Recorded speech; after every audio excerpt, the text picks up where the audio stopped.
Hi, this is McSquirgle, and I'd like to talk about the new Spyderco Centofante 3. I think it might also be pronounced Centofante. I've heard it both ways.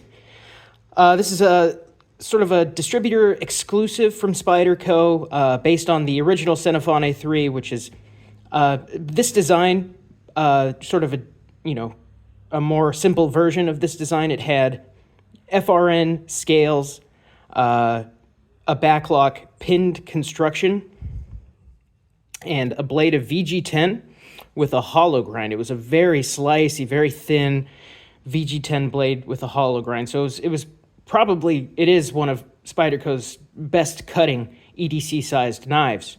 But this is, an upgraded version of that with carbon fiber scales.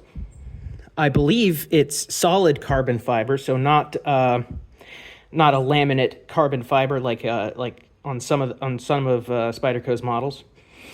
But it also has this full exposed steel liner construction, which is one of my favorite things, and actual Torx construction, so you could disassemble it and tweak it to get the action that you like, and maybe fix centering if need be. The centering on mine came fine. It also had the original also had sort of like an inlay on the scale it was like a palladium inlay, and I think I used to have one of those knives, and I remember the palladium inlay. You'd have to glue it back in after some time.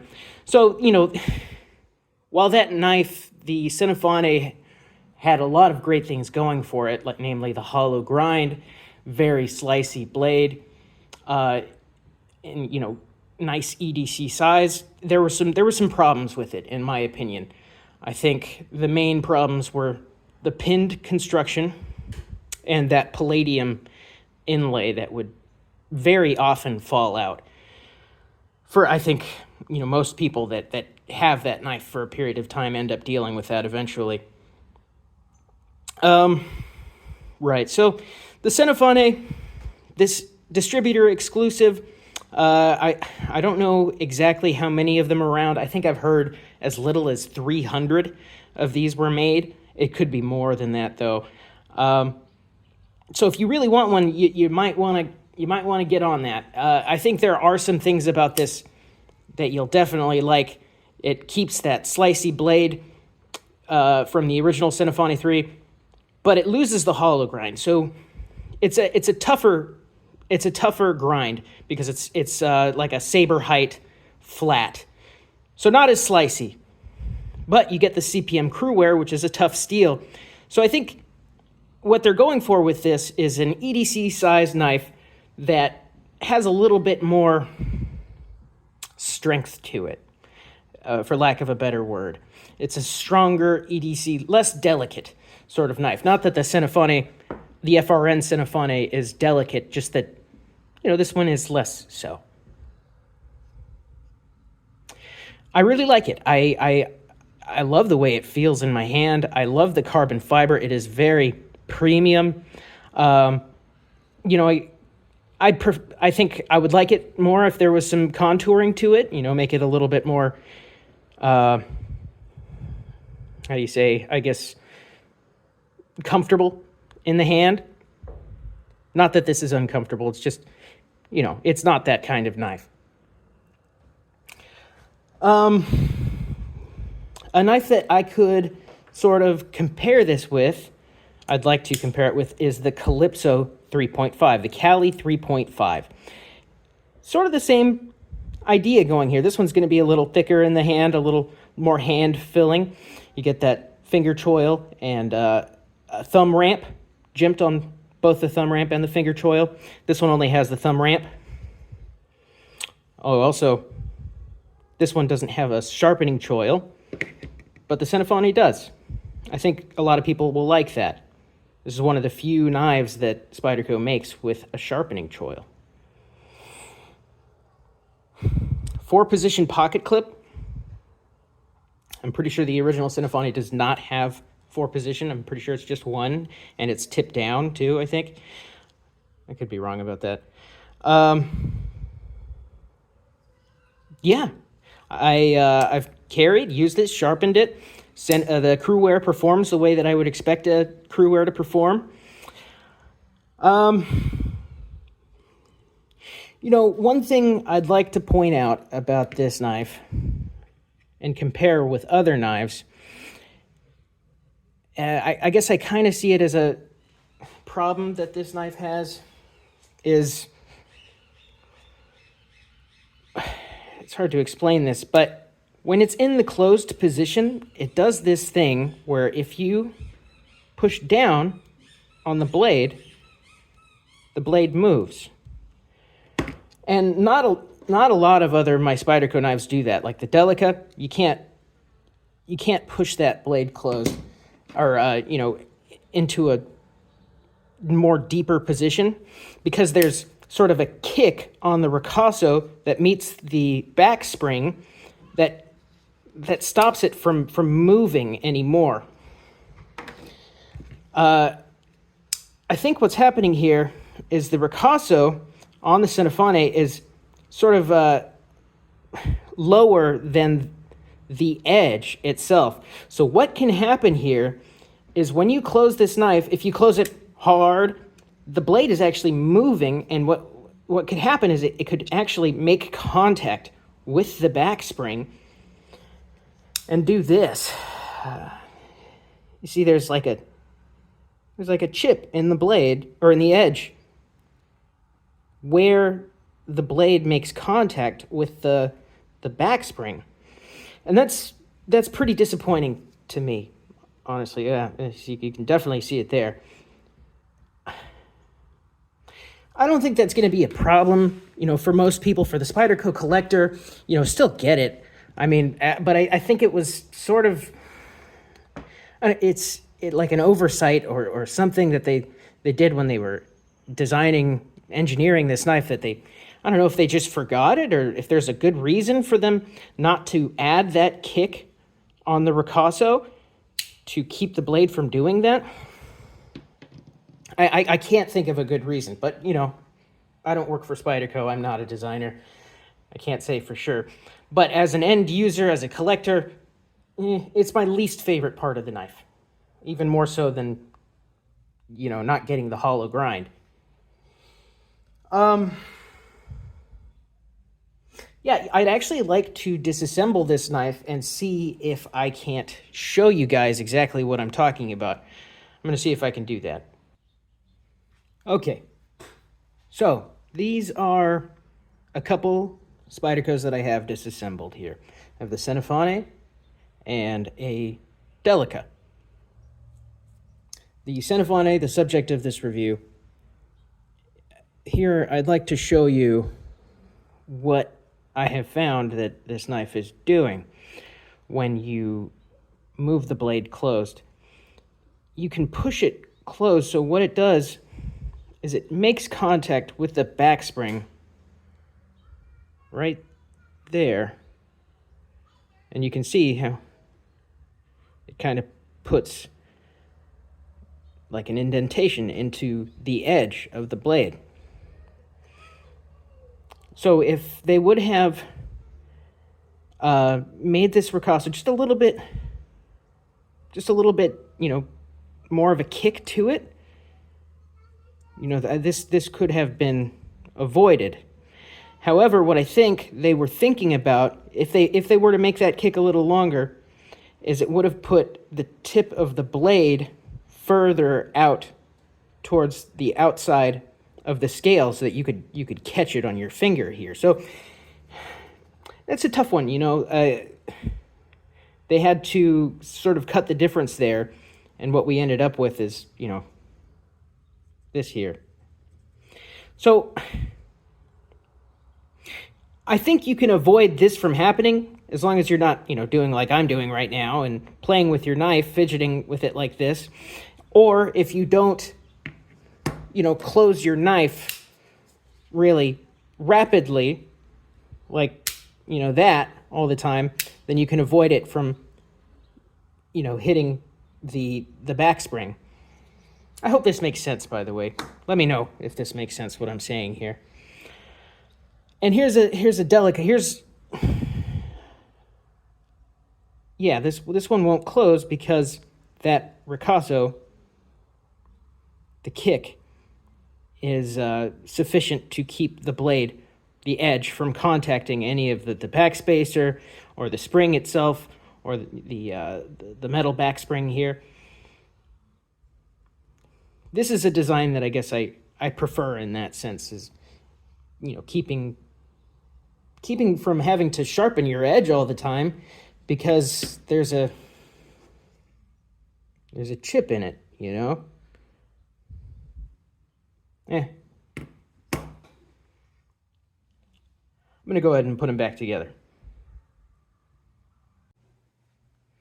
Okay, so I'm back with my reassembled Centofante and Delica. So after reviewing the film that I just did of the disassembled knives, I also noticed that there's another thing going on here.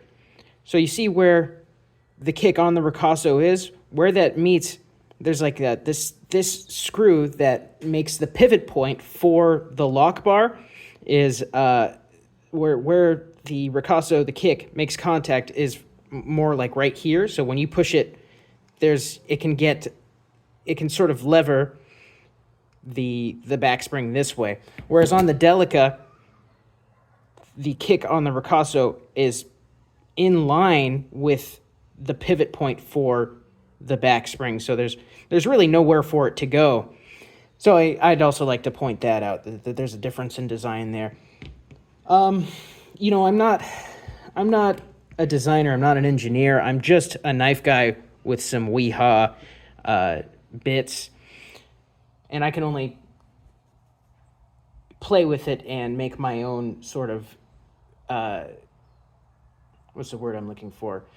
Observations with these knives. And these are the observations that I've come up with. You know, Spyderco has sort of like they've sort of been in some circles getting like a reputation of kind of, or especially the Seki City backlocks, like having problems with this exact thing where somehow the edge of the blade is coming into contact with the interior of the knife and you know, indenting the edge. On this, my favorite knife from Spyderco, that was a problem at first. Mine does not have that issue at all. Like I can be as aggressive as I want with this knife, and I've never had the edge has never made contact with any of the interior of the knife before. But I still, nevertheless, have heard it on, you know, some people's knives. Some people with this exact same knife have had that problem. And I'm just lucky to not have that issue with this knife because I think it's a really great knife. It's perhaps my favorite Spyderco ever. So I think Spyderco would do well to, you know, invest some thinking in that and try and come up with a way to keep that from happening, because I've heard people are unhappy with that. Yeah, like here's another Spyderco knife that does not have that issue. You can't put the blade deeper into the handle. Here's a Native 5. That doesn't do it. Thank goodness, because I love that knife. Here is, you know, my other Delica. Doesn't do it. The Calypso, the Cali 3.5. No, you can't do that there. Let's see. How about a Cold Steel Verdict? No, can't do it. And K-Bar Dozier. No, it doesn't do that.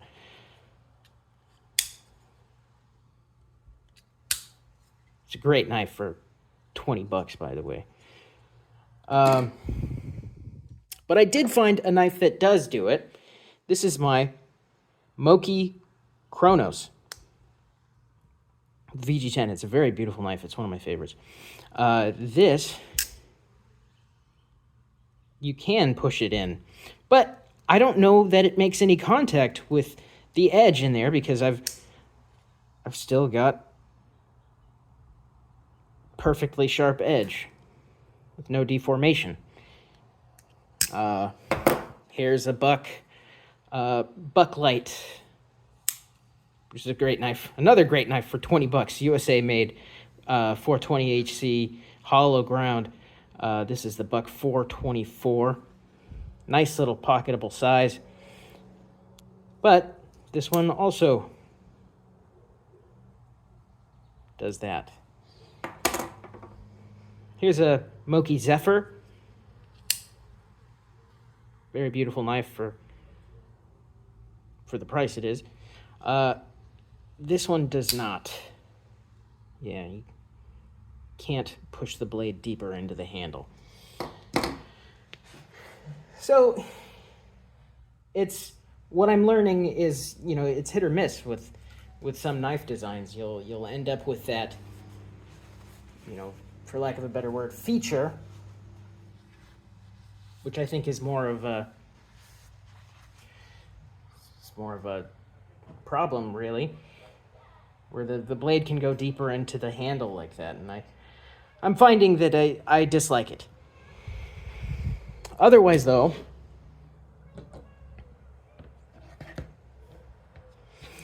I really like this knife, man.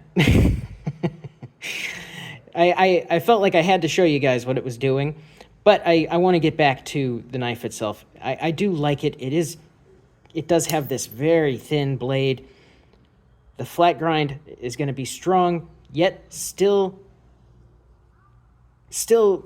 like a performance level of cutting, level cutter, especially with the CruWear blade steel. I think it's beautiful. I love the construction, really. This steel, hafted, exposed steel, hafted construction is, you know, one of my favorite things. Anytime I see a knife with this type of construction, I want it right away. It's my favorite type of knife. The 4-position pocket clip. Yeah, it's an upgraded Centofante 3. So let's do some measurements here. I have 1, 2, 3, 4, 5, 6, about 7.5 inches overall. And the blade is just over 3 inches, but you get about 3 inches of cutting edge, just over 3 inches of cutting edge.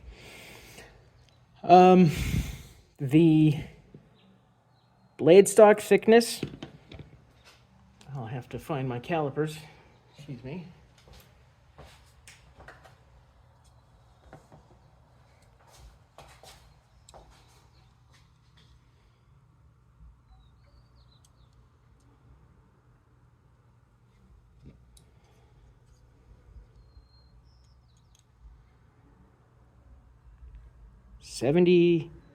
765 thousandths. No, I'm sorry. 76 thousandths. Yeah, like 76, 77 thousandths. So that's among the thinnest of blades that I've ever seen. It's not common to find a blade under 100 thousandths or 90 thousandths even. Or 90 thousandths or 100 thousandths even. It's really not common to find a blade quite this thin.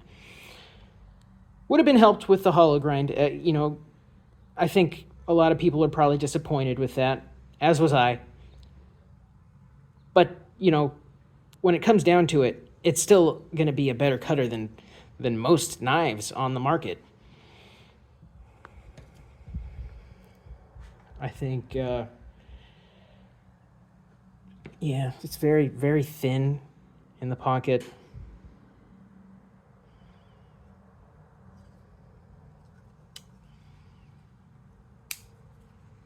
Yeah. Well, I think I might stop there. If you guys have any questions, yeah, please send me a message on Instagram at McSquirgle, or, you know, comment here.